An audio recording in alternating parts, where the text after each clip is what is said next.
Hello, everyone, and welcome to the Hit Zone with your host, J.Hitz and C-Rob.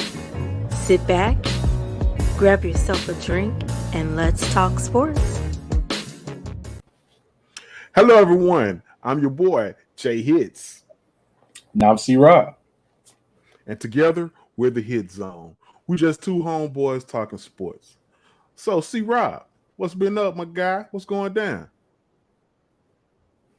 Hey man, it's been a little break, man. I hope everybody missed us, and I hope they didn't think we was done though, because we not done. We just getting started, man.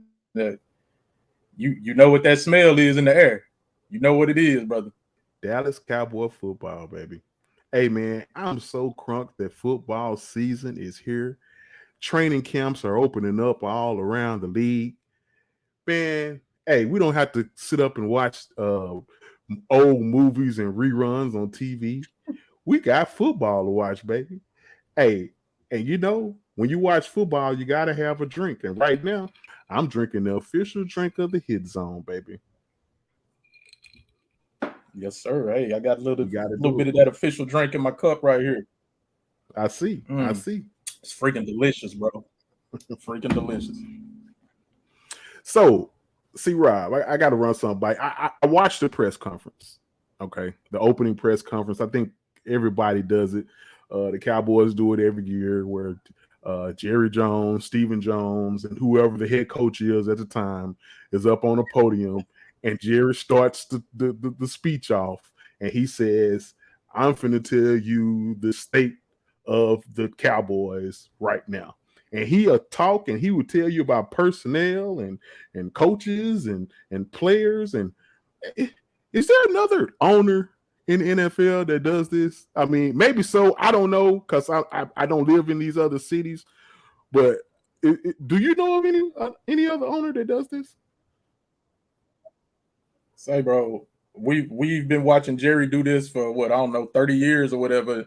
And I'll tell you this, maybe somebody else does it, but I don't see them talking about whoever else is doing it on Sports Center or any other of the prime sports shows. I never see anybody talking about any owner doing that except, you know, the head circus middle whatever giant tent guy, Jerry Jones. He is always selling.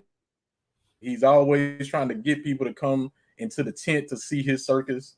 And hey man, I applaud him. If there's one thing I admire about Jerry Jones, is he's always selling. And hey, maybe I can learn something from him on that. But also, I've been watching the Cowboys a long time. That circus selling stuff that he does, well, it quit working on me probably about 0203. After a few of them 5-7 teams that he kept promising was good enough to go to the Super Bowl, yeah, I was like, all right, yeah, I'm one of them Cowboys. But hey, maybe it works on the younger folks. I don't know. You know, what the old saying says, that a clock is right twice a day. I think he throws it out there. One of these years, he's going to be right. Maybe. Yeah. Hopefully.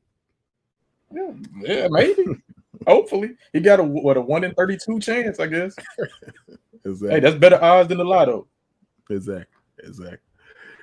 But speaking of the press conference, man, you know, I tell you the truth. I watched the whole press conference. It's the Cowboys, man. And I'm a homer, and I let it be known. I watched the whole press conference. It was a couple of things that stood out to me. One was, you hardly ever hear Jerry calling out players. Like it's rare that he actually call out players on their performances or anything, even on their off the field issues. He never calls them out, right? In the press conference, there was 3 players that he mentioned. They're no longer on the team.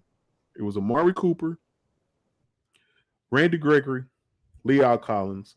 He also mentioned Connor Williams, but I believe that those 3 that I just named, La'el Collins, Randy Gregory, and Amari Cooper, was the ones that he was really speaking of when he said that the reason these guys are not on the team is because they made a lot of money, but they wasn't available. Like, that's a call out. You know what I'm saying? Hey, Marvin Cooper made $20 million a year. And if you date back to last year, he missed 2 games just because he wasn't vaccinated. And I think that really rubbed Jerry the wrong way.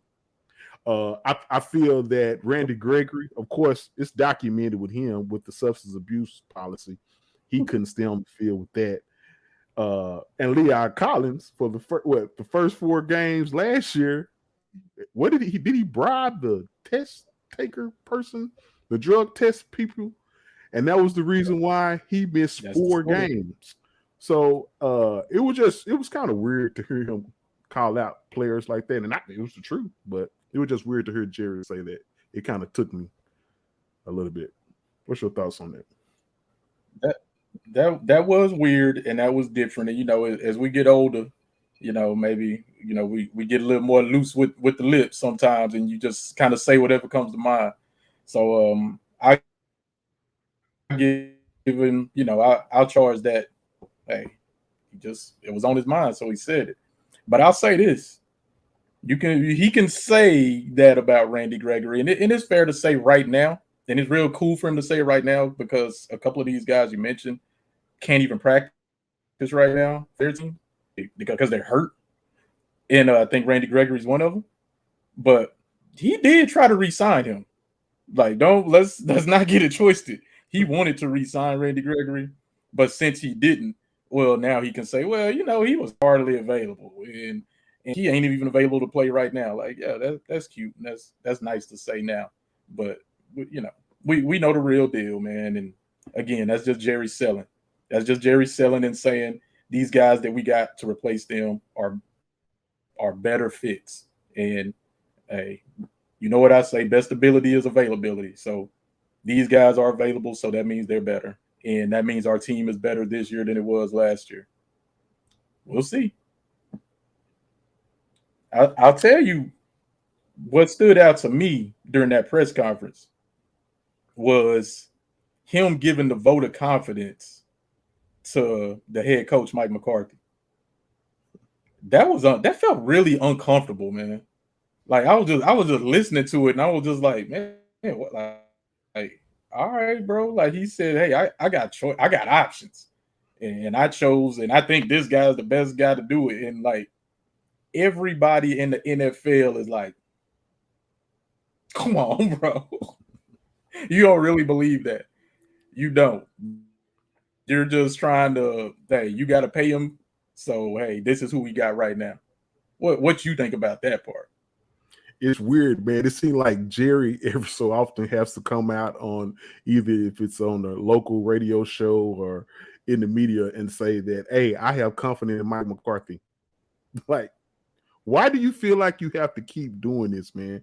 Mike, we all know that if Mike McCarthy doesn't make it to the NFC Championship game this year, he's fired. Period. It's no use you keep going saying this over and over again. We understand Mike McCarthy's job is on the line. He is on the hot seat. By you doing this is just adding more pressure.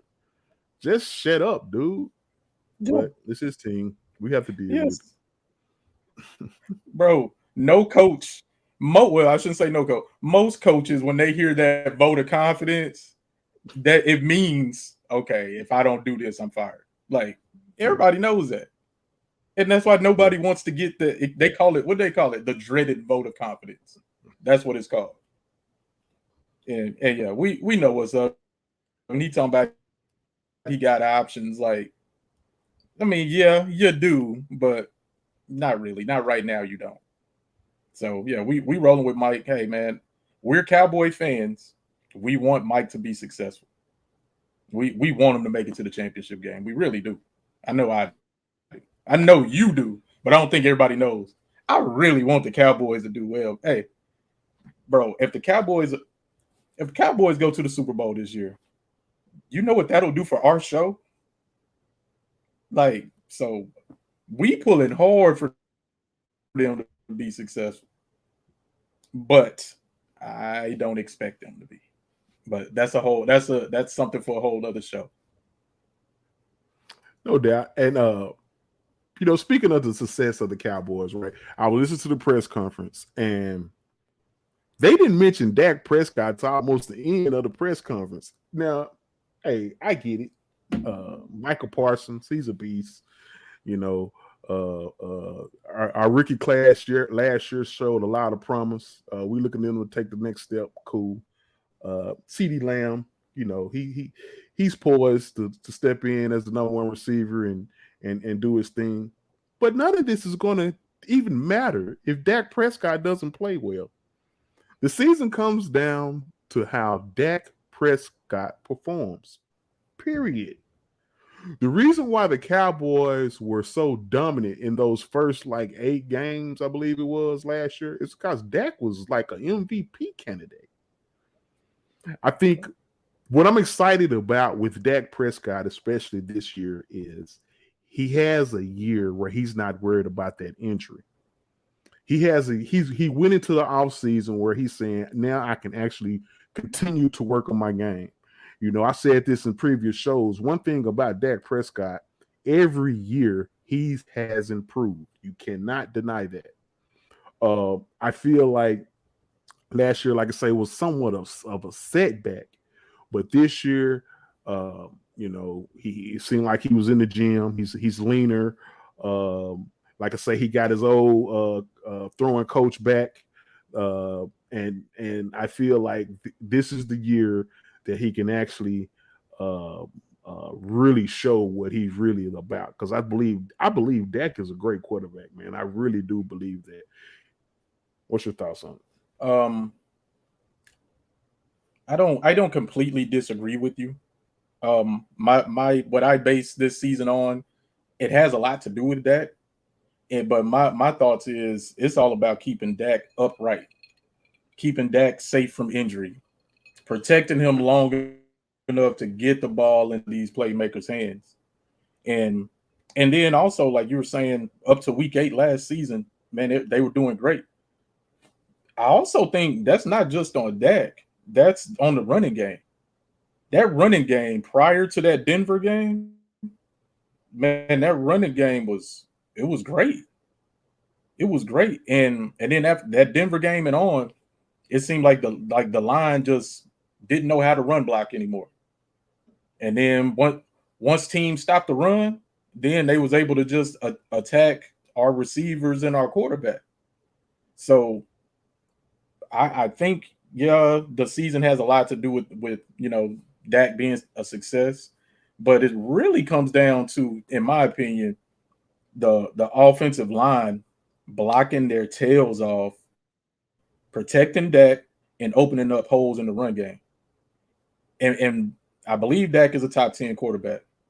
But the way our offensive coordinator coaches and designs plays, our line doesn't protect and our line doesn't block. Like that, it don't matter. Like that, the season rests on the offensive line. Are these new pieces going to fit together? Are they going to be able to open up holes? Are they going to be able to protect the quarterback? If the answer to one of those questions is no, then the season's a wash. And again, not to be negative, but that's my concern for this season. That's why I keep thinking it's not going to be a successful year, because I don't believe in this offensive line. I have hope, but I don't want to have hope. I want to know. We grew up knowing. We grew up when we were in high school. We knew we didn't have to worry about our offensive line. We ain't hope our O-line would do their job. We knew they would. And I that's what I want to get back to. And so I don't have that expectation. I actually expect them to fail. So you're not necessarily on Dak on the offensive line. Well, it's rough. I know. I know. Say, man, we gotta. Hey, see, Rob, I gotta push some sunshine your way, bro. Come on now, you got to get on this band. You gonna give me some of that blue Kool-Aid? I got to, man. You got to sip just a little bit. You ain't sipping none of it. You don't drink none of that blue Kool-Aid, bro. But it's okay. It's okay. Me personally, I feel that our offensive line is good enough is the health. I feel like that's the issue is health. If we can stay healthy, I think we could protect. Of course, the main one that I'm speaking of is Tyron Smith. Tyron Smith, if he can get, did we say like 10 games? Was it like 10? To be successful? That's not a big ass, man. Yeah, but it is Tyron Smith. One thing about it though, we don't have Connor Williams falling down, rolling over his ankles no more. At least he's gone. Because I was tired of seeing that. He getting beat up and knocked down and rolling over people. And man, stay on your feet, Connor. But yeah, I have more confidence in the offensive line than you do. I seen the rookie. What's the rookie name? Tyler Smith. They showed a picture. I think I sent you that picture, but it was a picture of the way he looked in April when he showed up, big, and the way he looked now coming into training camp. This dude went from an offensive guard to like a shooting guard, defensive end. No, yeah, he looks like he could run with the Mavs right now. He looks skinny. Yeah, he was your offensive lineman should not look skinny, bro. Man, hopefully he just didn't lose in the strength. I thought you was punking me, man, with that picture. Hey, man, it blew me away. I'm questioning, how did you lose so much weight in like 3 months? Like, what did you do? I hope it wasn't something that's going to affect your play on the field. Like, bro, you sick? Yeah, exactly. It don't look right, bro. You might need a checkup or something. But hey, I have confidence in, like I say, the offensive line if they can stay healthy, and that's the key. I'm excited about I wouldn't say excited, but I'm eager to know about our receiving core, because I think they're talented. You know, I think we have some talented receivers. We just don't know what they bring to the field right now. But and another, you know what it kind of boils down to too? It's Kellen Moore, bro. Kellen Moore. If Mike McCarthy want to keep his job, he might need to. If Kellen Moore get to tripping, he might need to take those play calling responsibilities from him and put it on himself and just say, hey, I'm going to go down with the ship. If I'm going down, I'm going down calling my own plays. I kind of feel like Kellen Moore, Jason, I feel like Jason ruined Kellen Moore as far as his ability to think outside the box. I think Jason Garrett wanted him to be this play it by the book. Let's just line up and beat these guys.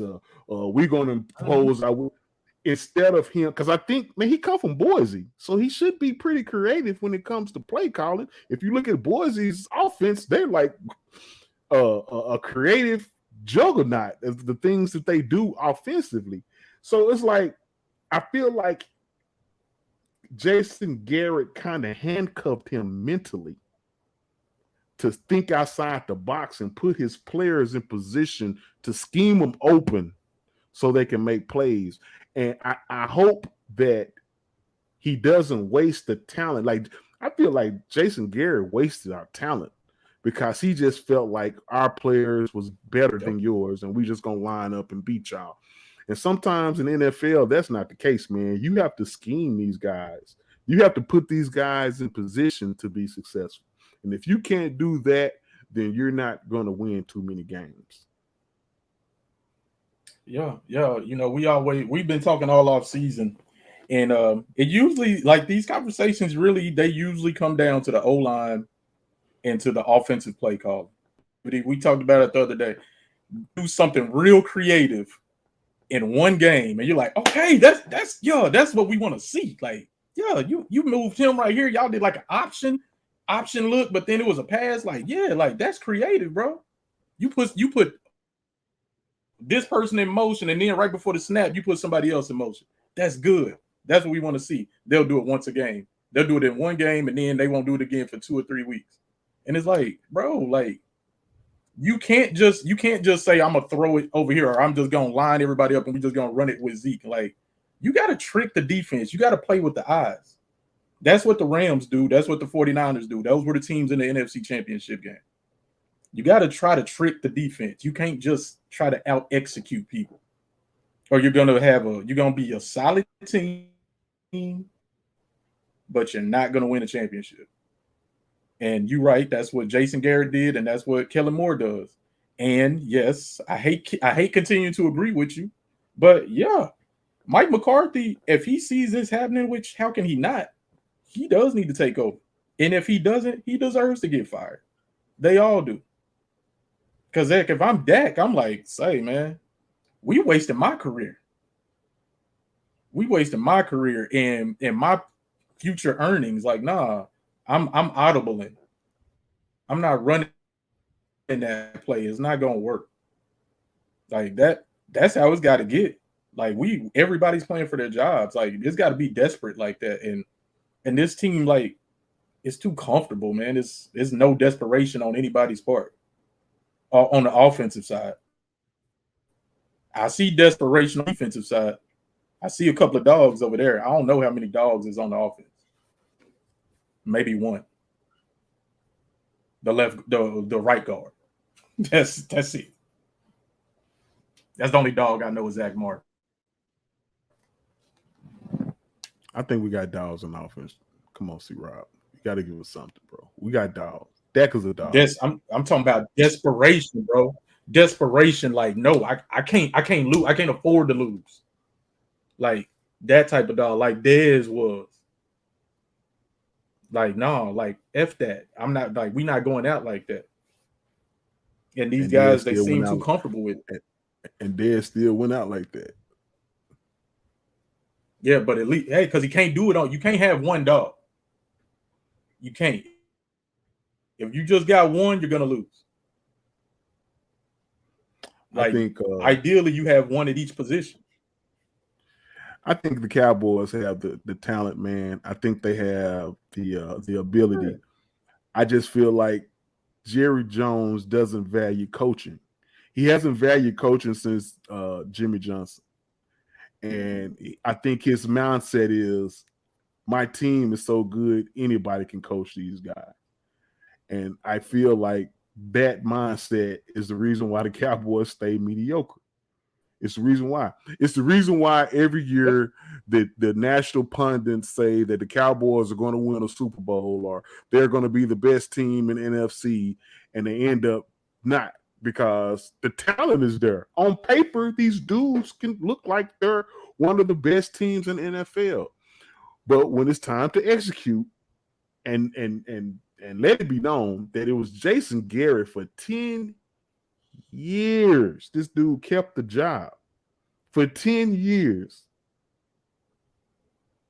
He was mediocre for 10 years and kept his job. What was he doing? What was he doing that we hate? That Kellen Moore is doing right now? He learned it on the job. We can't afford to have nobody learning on the job. I don't know, when did the Cowboys become like the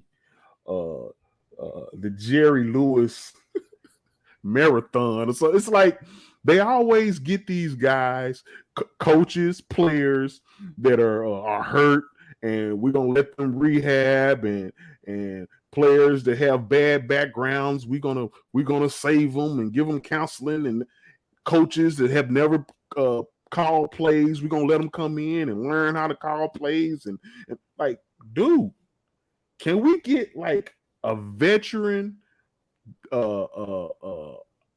person in here that's done it, that's been through it? Mike McCarthy, he's done it, but Jerry Jones told him, hey, this is your offensive coordinator. We already got your offensive coordinator hired, Mike. His name is Kellen Moore. Go in there and introduce yourself to him. You know, like, that's some bull. We got that, and that's why he did the same that's thing. the reason. He did the same thing with Wade Phillips. Exactly. They already had Jason Garrett hired.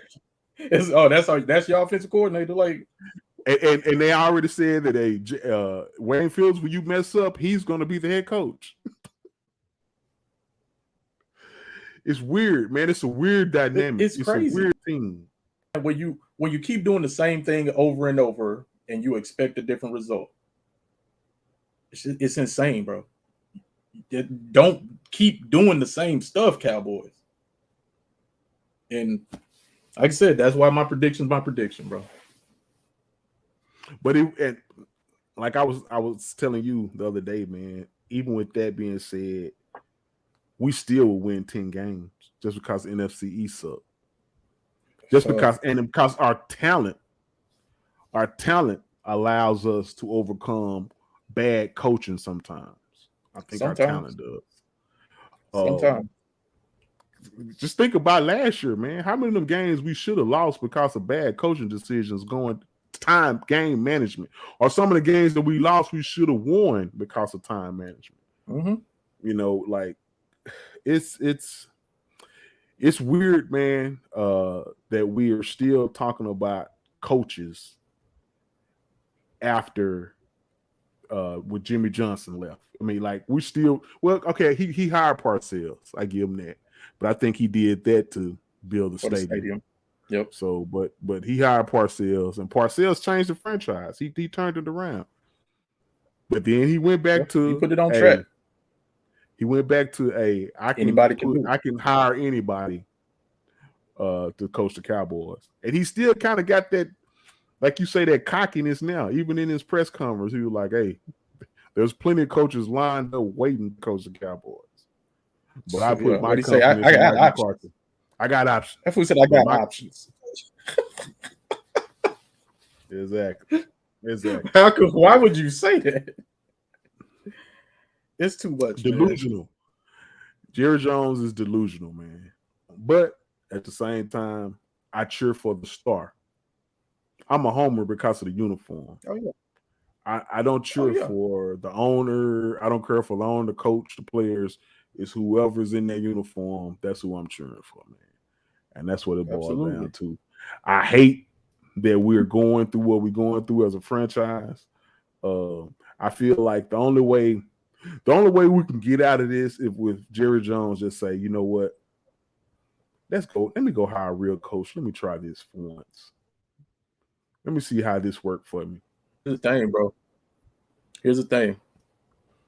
Outside of Sean Payton, I don't see a real coach, a real a coach that's been there and done that. I don't see them taking this job. Not taking this job and seriously like, oh, I'm gonna be able to do my job. Like Mike McCarthy, he said it himself when he got introduced. He lied to get this job. He lied. He said it in his introductory press conference. Oh, I told Jerry Jones I watched every down and every play of the season. And then when he got at the press conference, he's like, yeah, no, I didn't. I just said it to get the job.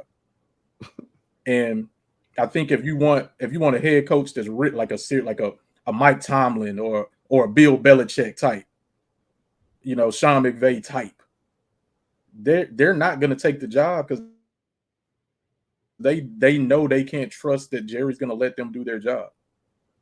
Like a real coach going to be like, wait, okay, we got Tony Pollard here that's averaging over 5 yards a rush, and we got Zeke that's barely averaging 4, and he's your starter. He's not my starter anymore. Jerry Jones not going to let him do that. I hope I get proven wrong, but you're not going to let him do it. And a real coach ain't going to take money. That shit. Because of the money, yeah. Yeah, but a real coach going to be like, no, they know that. Only reason Sean Payton would take this job is because he lives here. It's convenient. And he I think he loves the star. But outside of him, I can't see a real coach taking this job. Like, we always talk about firing Mike McCarthy. But if we can't get Sean Payton, then who we hiring? I think any coach will take this job. It's still a good job to have just because they have the talent and you got a quarterback. Any coach will take the job. I just feel like Jerry's not going to hire the coach that he needs to hire. That's the thing. I don't think he's going to hire the coach that need to be hired. But I feel like he can get any coach he So we're saying the wants. same thing. But he can get any coach he wants. But it's just Jerry's not going to make the right decision. He can't get a top one. He can't get what? He can't get a top one. That's why he can't. Why? Because they won't take the. If you say, hey man, we really like Mike Tomlin, or hey, you got to offer the Steelers, or whoever, whatever top coach you want, you got to offer them draft picks to get their coach, right? Well, that coach, none of those top coaches are gonna be like, oh, okay, the Cowboys, yeah, they'll say, oh, they real talented, they draft well. He is the style coach, the way I coach. And as long as there's that doubt, and as long as that answer is probably no top flight coach is going to take that job. But yeah, other coach or if you speak coming coordinators and stuff, absolutely.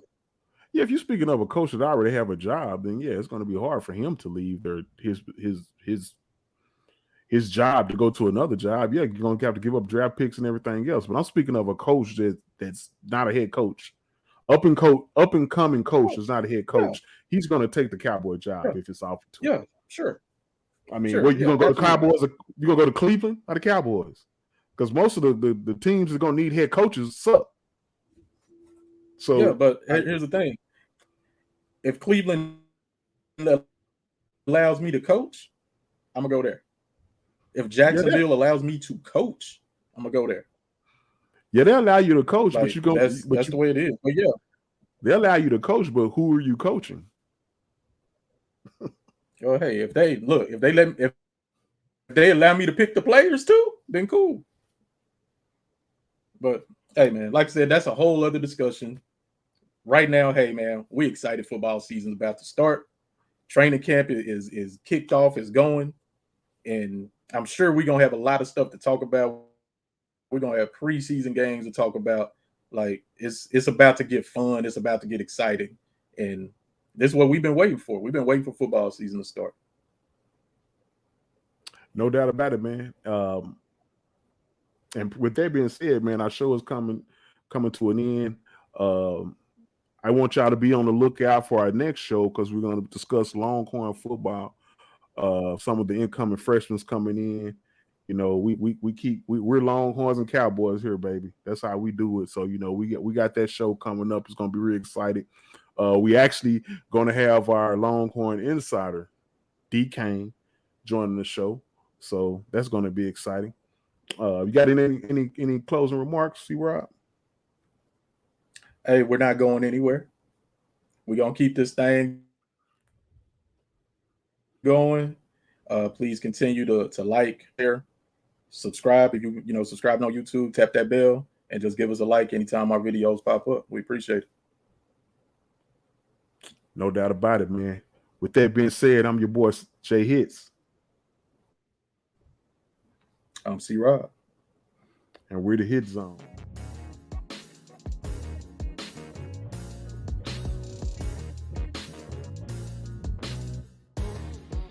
Thank you for watching today's episode. Please like, share, subscribe, and hit the bell. We'll see you next time on the Hit Zone.